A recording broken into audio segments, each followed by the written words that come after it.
GM. GM. Trade of the day. So, going to look at a few altcoins. And I'll look at Arbitrum.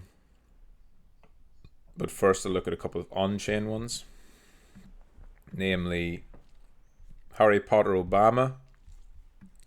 So, this one I am closing. Even though it might still be following this path potentially. I said 10 cents originally when we were up here. We came all the way back down. And it's just a frustrating one to trade, timing wise. And so I'm out. I'm going to close it. And I'll re-enter as and when I see signs of life. Part of me thinks that... So this coin originally blew up back when the ETF, BlackRock, announced their application.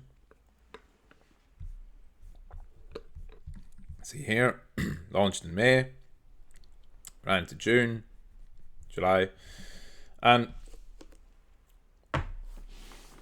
the idea is that it should probably run quite well going into the ETF, and it's a meme coin, right? And obviously we've seen memes are doing well, but while I still think it will go up, yes, I do still think that eventually this ends up breaking out super bullish, most likely. This whole thing becomes a big compression and eventually breaks out. I think the market's moved on to other things, as have I. I posted a bunch of alts in Michael's journal yesterday. Like, there's far more better narratives and newer stuff and higher conviction plays that are on my radar. So even though I'm sure this will pump eventually, there's only so much time, attention, and money that you have. Right? You can't long 20 things at once. That's just bad risk management. So I'm choosing to move on to other things. Plus, it was invalidated, right? Closed below 10 cents. Today's daily hasn't closed below 10 cents, right? But yesterday we closed right on it. And so that's enough for me. Grok, same thing. I think Grok is just not catching any hype, right? So I've closed Grok at the original invalidation, which is here. That was what I mentioned when I first got in. Right down to there, invalidated, I'm out. Same thing. Maybe it goes parabolic. I don't really care. At the end of the day, to enter any of these, it only matters if they make a new all-time high, right? You know, it's like, it's a meme coin, so it has to go parabolic. I think Grok definitely still can be doing this Livermore accumulation type pattern. But I also don't want to sit in it for months on end. Yeah? I don't have conviction. Like, I'll sit in AKT because I've got conviction in it. I've studied it. I've researched it. I've accumulated it. And it's a project to keep track of. Grok is just a meme coin. So I would rather try and find something like this in future, hopefully, right? Let's say it pushes up and consolidates. That was why I got in here, right? That was exactly why I got in there. It was the box. That turned out to not be it. Let's see here, right? And the only reason, the problem with these too, because it's on chain, if this was on Bybit, I would have waited and entered on the breakout, but you can't really set stop orders. So I entered in the consolidation, which is fine. It's an altcoin.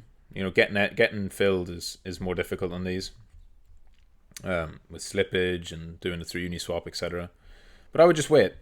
If it comes back up to there and it's formed this nice rounded base, it might be the next best time to get into it. So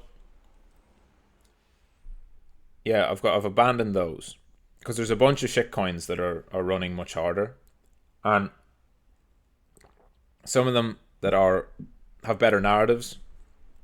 So now I think the meme coin, right? So say Bitcoin itself, Harry Potter Obama Bitcoin, it's now got competition from things like multi-bridge, right? Multi-bridge, which is currently consolidating nicely, slightly below my original entry. But I'm happy with this. This is a play on the BRC20 trend, which is Bitcoin, like Bitcoin ecosystem, Bitcoin shitcoins. You got Mubi, and there's obviously ordinals. There's Track. There's a bunch of them. These have all sprang up and really ran to prominence in the last few weeks. Some of them, like ordinals, have been around for much longer, but it's really caught fire. That's going to take a lot of attention away from the Harry Potter Obama shitcoin, right? Now, there is only a limited amount of money in the market. And I think anything that takes away from the ability for that one to go up is probably a net negative. So these, I think, take probably the rest of the year to consolidate. I wouldn't be surprised if this goes sideways for at least another week, right? Or even something equivalent to this. If you look at from the peak, right, how long it takes to actually break out again. There, time-wise, it could be the 20th of December, right? That's the peak, and that's a lengthy reaccumulation. I think that's what we're going through now. As long as it stays here, right? As long as it doesn't go like that, if it stays at this area, then you're expecting something like that to form. And then away it goes. Because that's first leg, second leg, big third leg to come. Probably a blow off top. Crazy. But it's going to have to accumulate for a lengthy period before that. And then I think it's most likely to pump around the ETF itself, because that's when Bitcoin will be in the news again. That's when everything will be super bullish, right? That's the logical time. So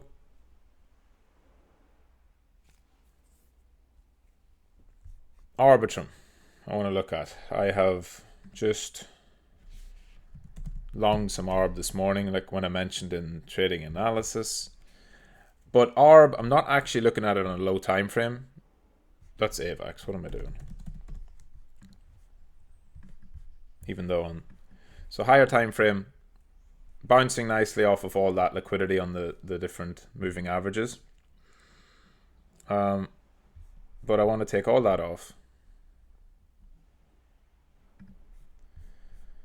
And I want to see here what's going on. So ARB is setting up really nicely in a quite similar fashion to Solana.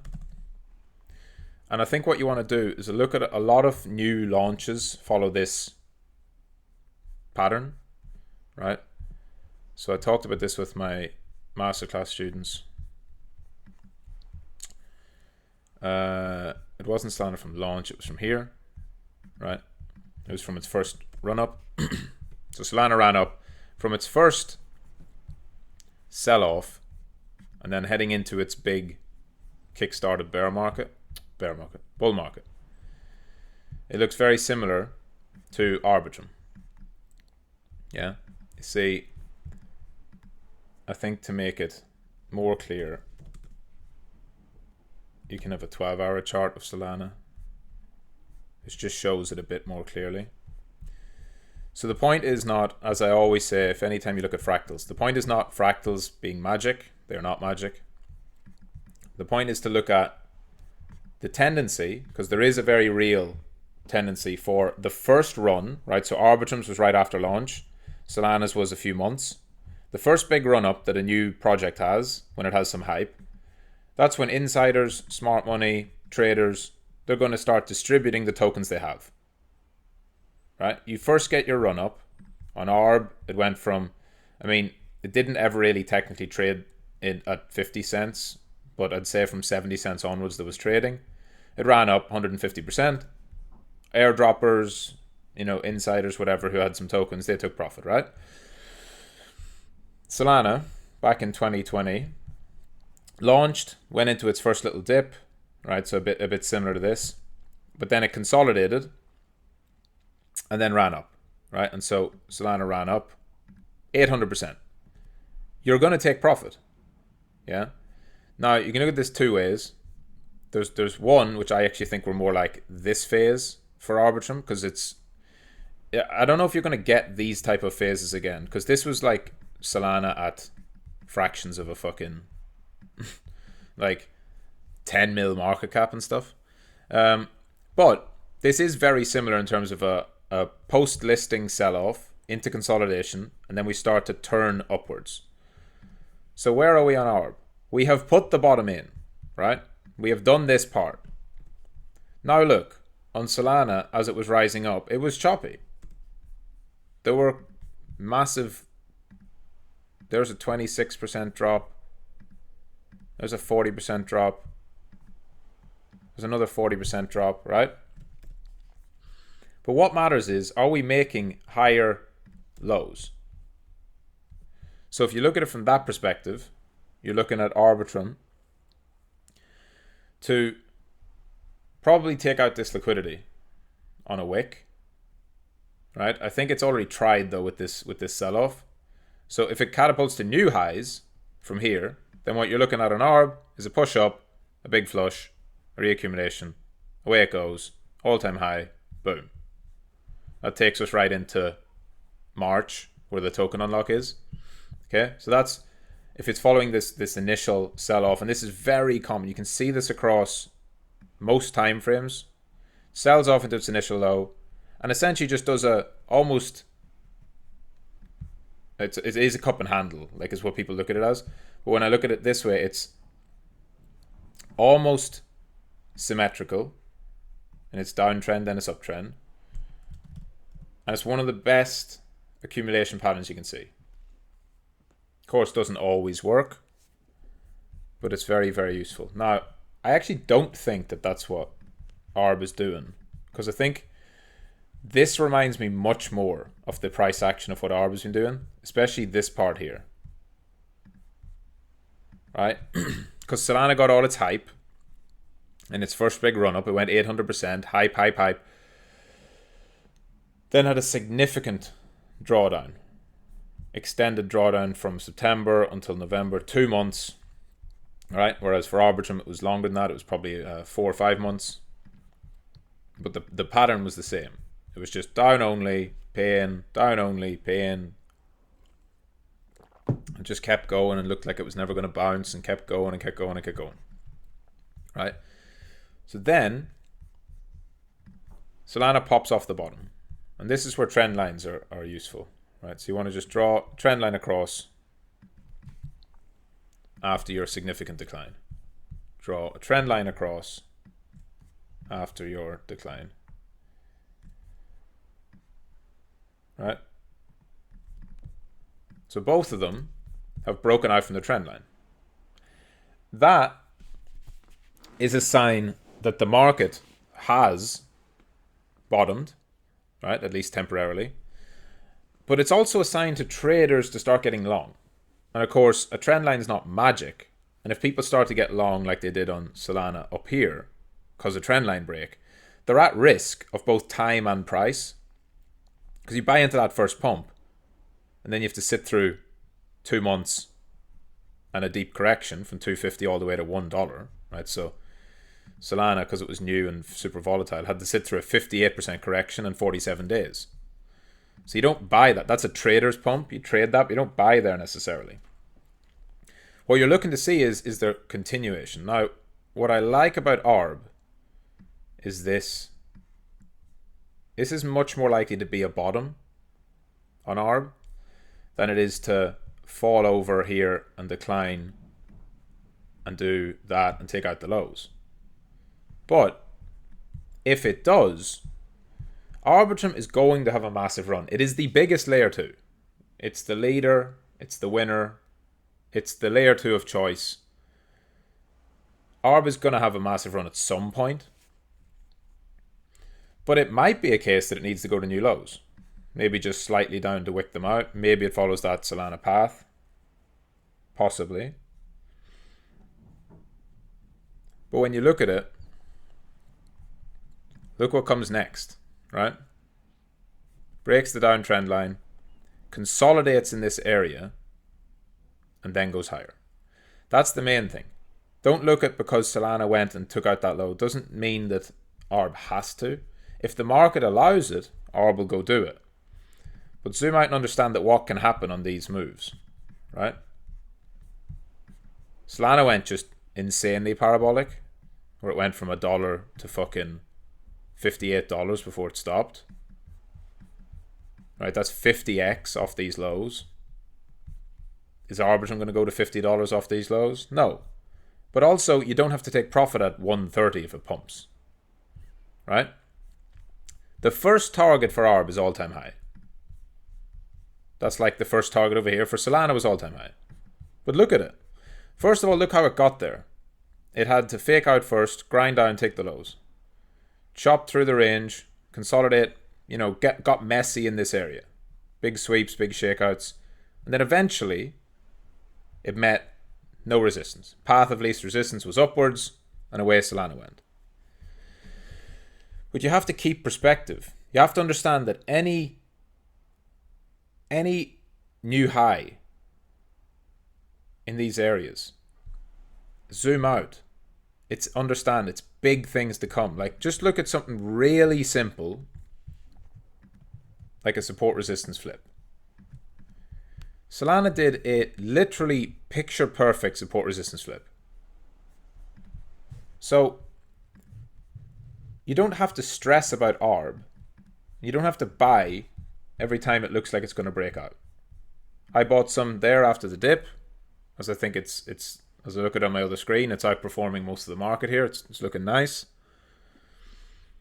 Because I think that ARB can be in that phase where it's going for a massive move, right? I think that ARB is doing this type of price action currently.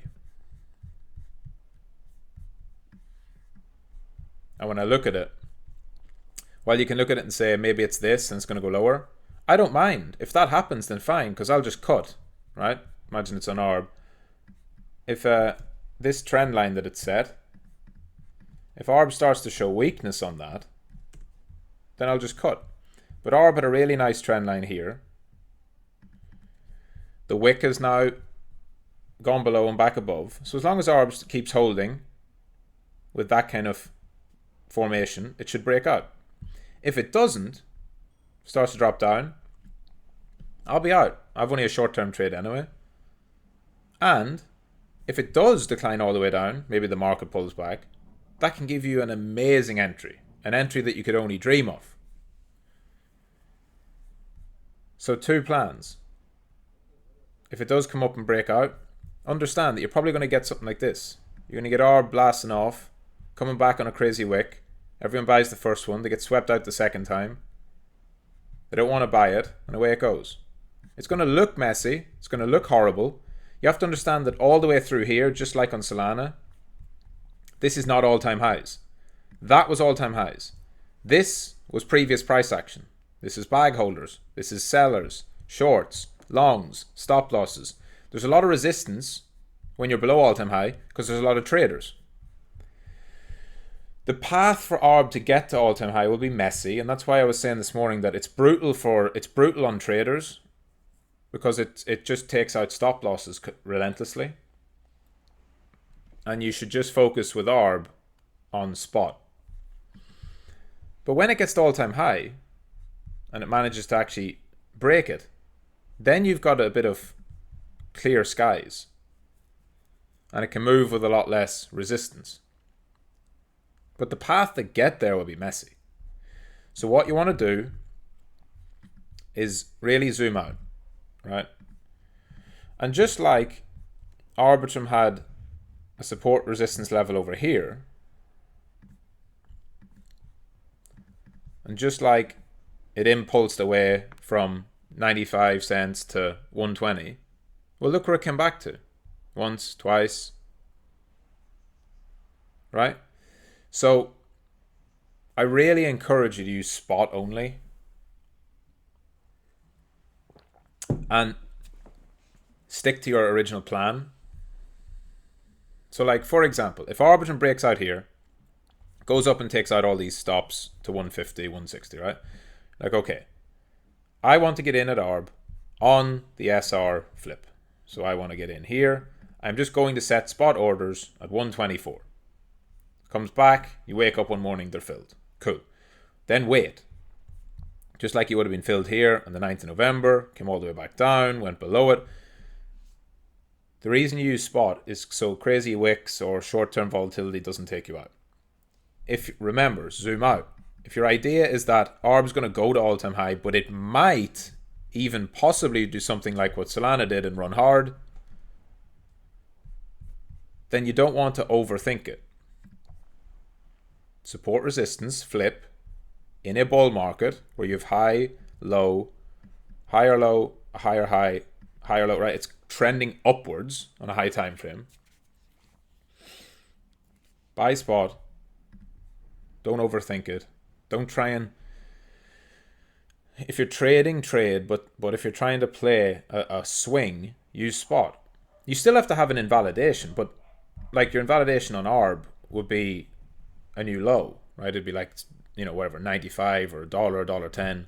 So you can buy 124 with a limit order, but if it wicks down to 106 like ARB can, you're not going to get stopped out because your invalidation is much lower. You're using spot, so you don't get wrecked on that.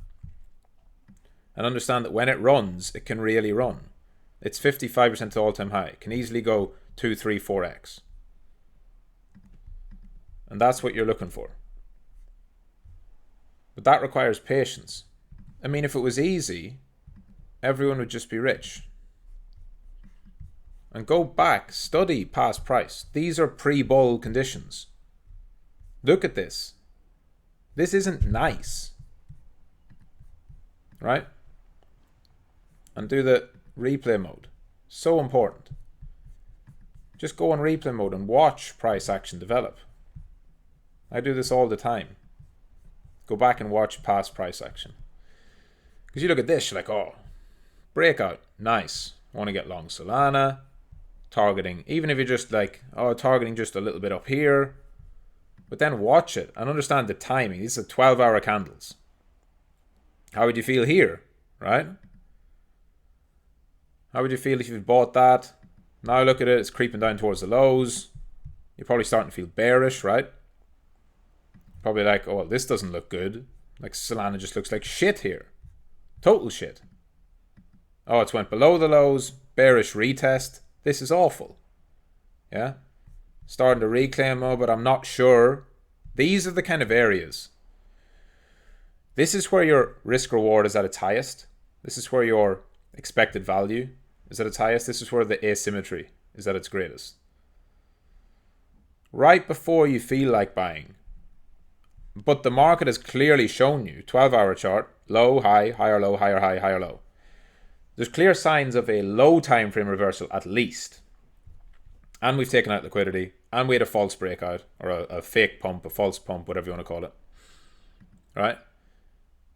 Because then it goes. So some people would start FOMOing in here. Not a lot. But then boom, away it goes. So if you're waiting to get in here, well, that's how you get all this crazy nonsense that happens here. Where it's just noise. Because nobody wanted to buy Solana in this area. They all start wanting to buy it in this area. And that's why it just gets choppy. Right? Takes out the highs. You wouldn't think it at the time. You're like, well, my stop loss got to be safe here, right? It's not safe. There it goes. Wicks you out. If you zoom in, that actually wick those stops. And then away it goes. And then boom, people are left behind. And so as you look at that, it also actually reminds me of Injective. Because when you look at Solana, this was all-time highs at the time, right? Injective is the one that's closest to all-time highs now. And how messy and choppy it can get in between, right? Ran up, wick down, ran up, wick down, bounce, swept the lows, ran up, wicked all of that down. Now it started to impulse. But we are still not at all-time highs. So Injective might hang around for weeks in this area. It's when it gets above all-time high that it becomes clear. So even though it looks like this is just going to straight shoot to all-time high, it's below that key level. Right? It can easily run up, take all that out. But what is that? No matter how messy that looks, what is it? It's a support resistance flip. Just like the Solana one, right? So just keep that in mind, that everything below all-time high is going to be messy. It's going to have a lot of resistance. It's not going to necessarily moon when you think it. And you have to, again, always zoom out. Remember what you're doing here. This is massive resistance. This is literally the top of the market from 2021, right? This was the greatest point of resistance from whales, sellers, smart money ever. There is no bigger resistance than all-time high resistance. Now, once it gets past that, well, boom, price discovery. But before then, it is resistance until otherwise. So what do? Well, you keep it very simple. Go to your more local, lower time frames and just mark simple support resistance. 1, 2, 3. So whatever it did here with these 4 touches, that's obviously support. 1, 2, 3, 4. If price comes back down there, that's support. This was resistance 1, 2, 3, 4, and 5 times, and then we flipped it. Now, would you say that is flipped and confirmed? No. But I would say first thing I'm expecting would be for that to hold if we come back, and if it does, all-time highs. And if that fails, down we come to here. I'd expect that to hold, and then all-time highs, right? Just keep really basic support resistance. Injective has very clear SR at this level. So you don't want to be buying here. Longs, short time frame trades, they're different. You do not want to be buying here. Because what it's going to do is set up a move back to the known support and the known support level. Because that's where smart money wants to get their bags filled, right? They got some filled, we impulsed off it. But then traders going to step in. So Injective, for example, it had wick down, set a high, sold off. It's going to take the highs out again, no doubt, right? But that's your moment of peak uncertainty. That's where you're, as a bull, you're like, wait, what's now? Are we going to go to all-time high? Probably not. It's probably a good time to start distributing, right? Send it back down to the place that is support, reaccumulate, and then go again. Right? That's more likely to happen. These kind of iceberg fucking formations. Rather than it just keep going vertical all the way to all-time high. That's not, to me at least, that's not as likely. It can happen.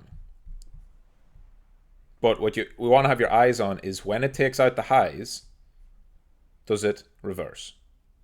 Right? Just like ARB. ARB is your perfect example from this cycle, from this latest push. When ARB took out those highs, you want to be on alert, right? So Arbitrum set the highs, swept it all out, consolidate, boom, blast above, everyone gets excited, buys the breakout. But as soon as it shows that weakness back inside, you're like, this is not good, right? Once it starts to accept in these levels, you want to be looking at the wick to fill. Doesn't have to sweep the wick, but you want to look at like 3/4 of the wick to fill. So, that's a lengthy one. GM, trade of the day, GM. See you all later on the live streams. GM, GM, GM.